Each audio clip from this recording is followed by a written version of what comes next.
जो दांडी के खिलाफ एहतजाज कर रही है लियाकत गांव में मौजूद ख्वातीन की बड़ी तादाद में मौजूद है।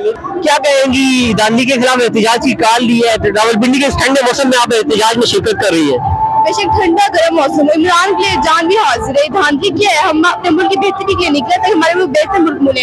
ये चोरों के हाथ हमारा मुल्क लग गया, इनकी वजह से हमारा मुल्क कभी नहीं आगे बढ़ पाएगा। इसलिए हमें अपने मुल्क के अपने आने वाली नस्लों के लिए वो निकले हैं ताकि हमारे मुल्क एक बेहतर मुल्क बन सके।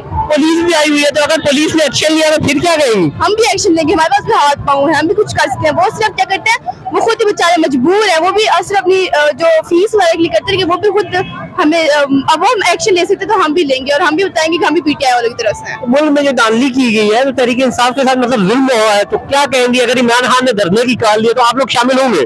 वो कॉल दे ना दे, हम उसके लिए निकलेंगे, अपने मुल्क के लिए निकलेंगे। धांधली हमारे सामने हुई है, सुबह रात को हम जीते, सुबह हम हारे हैं, सब नजर, कोई अंधा नहीं। यहाँ पे इज्जत होती है इंसान की, निशान की। निशान तो नून ली का भी शेर है, लेकिन इज्जत उन्हें कुत्ते के बराबर भी नहीं है। नून का निशान शेर है, इज्जत कुत्ते के बराबर है। तो अगर इसी तरह जारी रहा मुल्क में सियासी इस्तेहकाम कैसे आएगा, मतलब मुल्क तरक्की कैसे करेगा? मेरी बात सुने, इंसान को देखना चाहिए कि कौन बेहतर लीडर है। ये नहीं कि इमरान खान, हम पीटीआई के फैंस से हम कह रहे नहीं, हर किसी को नजर आता है कौन सच्चा लीडर है और कौन झूठा, कौन पैसे के लिए आए कौन नहीं। अब वो चोर तो लंदन से होके आए, वो भी यहाँ पे बस खाने पीने के लिए, कोई वो नहीं चाहता कि वहाँ बेहतर बने या नहीं। इमरान खान अच्छा सच्चा लीडर जो कायद आज़म के बाद आया है। दांधली करने वालों को क्या पैगाम देंगे? धांधली करते हैं जितनी करनी, हमें कोई फाइट पे हम